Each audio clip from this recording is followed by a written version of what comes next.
that vector so that it would be a perfect alignment here.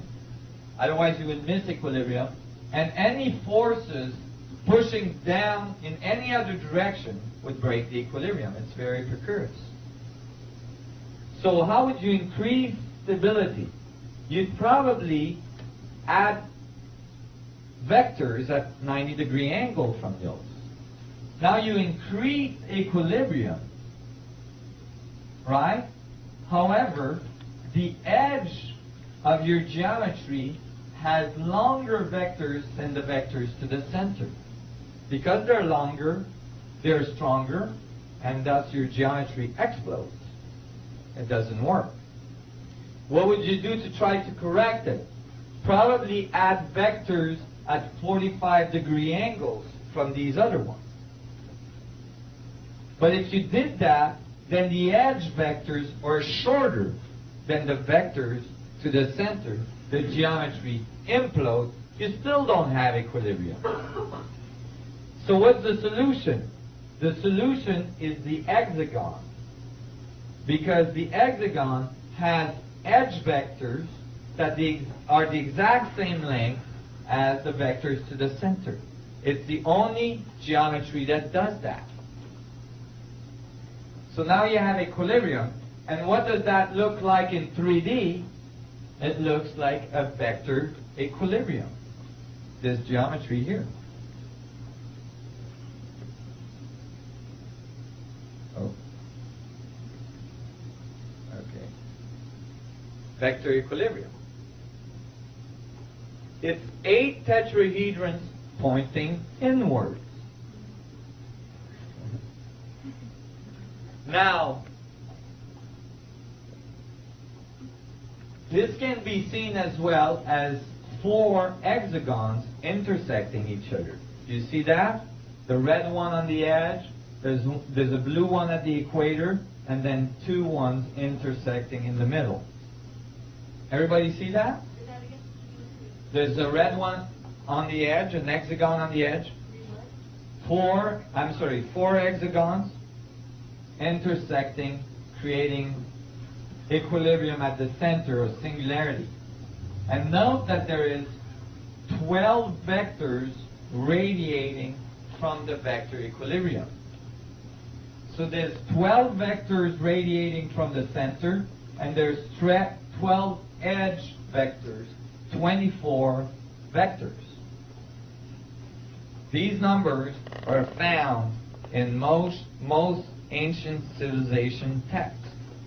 12, 24, and so on are found everywhere. The 12 angels with singularity in the middle, the 12 apostles with Emmanuel in the middle, the singularity, and so on. The 24 elders in Kabbalistic traditions, and so on. So I was really amazed that I had found this, but my geometry was still out of equilibrium. Meaning, on this geometry of the 2 isotropic vector matrix, the vector equilibrium in the middle had all of its octahedrons filled. That means that when the vector equilibrium is in the middle, the pyramidal structures are completed with octahedrons. But the edge octahedrons were incomplete. So I still had a symmetry. So I went back to the drawing board, back in my van, trying to, I've got this in my brain, and I'm noticing that some of the faces of the octahedrons are not covered. So it's asymmetric. So I decided I have to keep adding tetrahedrons till I gain symmetry. So I kept on adding tetrahedrons, and to cover all of the faces, I had to add 24 tetrahedrons to the ones that were already there. So this is one isotropic vector metric is 20. The other one is 20. That's 40 plus 24. 40 plus 24 was 64 tetrahedron metric. The 64 tetrahedron metric is a match to many, many things. I'm going to give you a hint. There is 64 codons that generate the 20 amino acids of your DNA structure. Okay? Now, when I found the 64 tetrahedron grid, then I realized that that was the quanta in which symmetry was present everywhere and equilibrium was truly generated at the center. But what got me really excited is that I realized what I had built. What I had built was a fractal structure, just like the 2D fractal structure I showed you at the beginning, but this one in full 3D spherical coordinates. The only true fractal 3D spherical coordinate that you will find. Can everybody see the vector equilibrium on the inside and then the vector equilibrium on the outside? This continues to grow to infinity. And I could see that the inside vector equilibrium, its radius is exactly half the radius of the one on the outside. So the geometry grows in fractals, but not only does it grow in fractals, the fractals are perfect octaves. You see? And so I got really excited. It's like, oh my God, here it is. The structure of the vacuum. Equilibrium to infinity. Infinitely big to infinitely small. And then I noticed further that how this was constructed is constructed this way. Let me see if I can let go of some of this stuff. Actually, I'm going to leave that. I realized what I had built. I had built a matrix based on 8 star tetrahedrons, each having 8 tetrahedron in it. Okay? All coming together towards the center to generate the star, the 64 tetrahedron grid. But when it did, the 8 stars coming together, okay, here you're only going to see 6, plus the 1 in front, and then there's 1 in the back you won't see. So the 8 stars coming together generate the vector equilibrium in the middle. Why is this significant? 8 star tetrahedron is made out of 8 tetrahedron pointing outward, radiation, coming together to generate the vector equilibrium, which is 8 tetrahedron coming towards the center, generating contraction. So now, not only did I have found the geometry of equilibrium, but I had found the only fractal 3D metric, and it generated expansion and contraction. Exactly all the axioms I had placed for myself when I started this investigation of the geometry of space.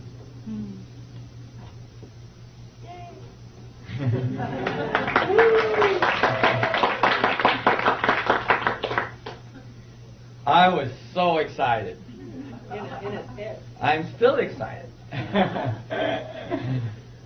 I was doing this in my brain. I didn't have a computer, and I confirmed it later on computers.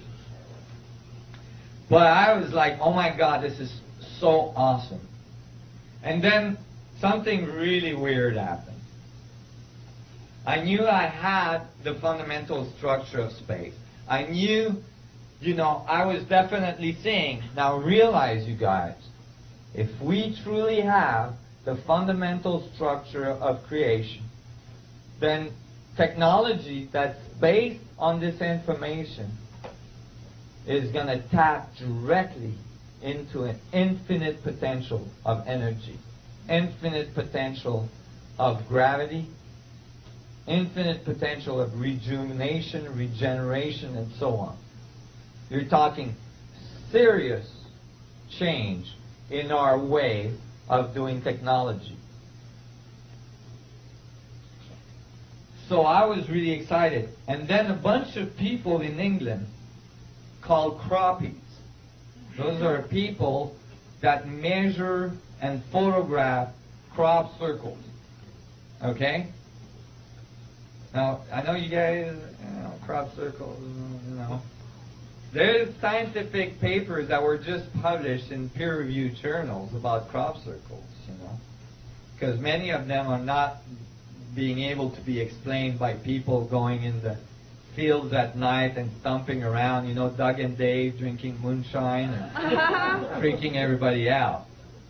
Some of them are not easily explained, and actually papers have just been published in peer-reviewed journals saying that this might be a new source of energy.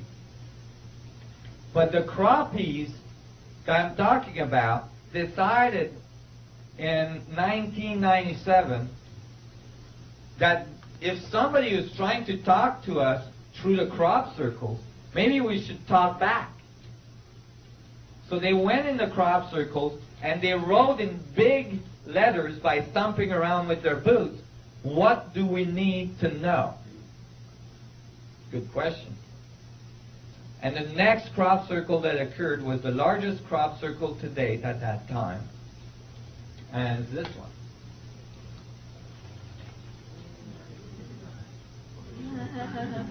Have we seen this somewhere? This is everything we've been talking about this morning. What do we need to know?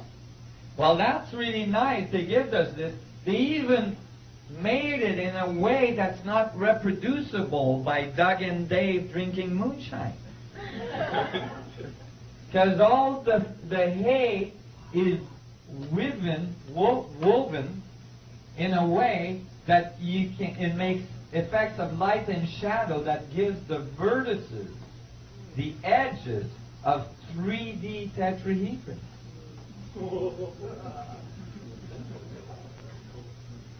That is not easily done in the middle of the night.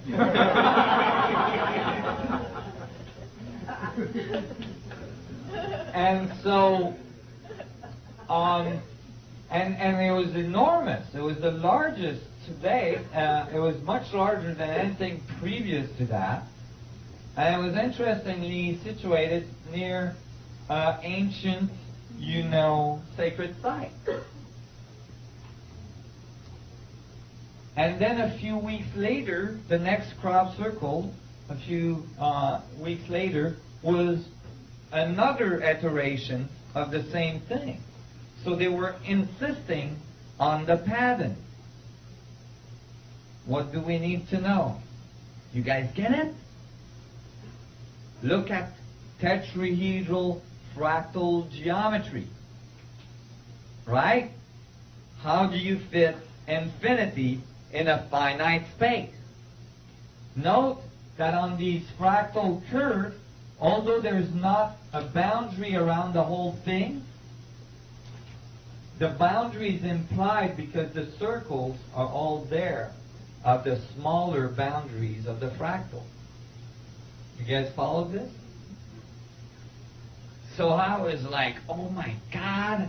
Well, when I found this, I was living at my friend Gabrielle Cousin, in Arizona, and he found me jumping on his couch, pulling my hair out. I got a picture of that part in the middle, and I realized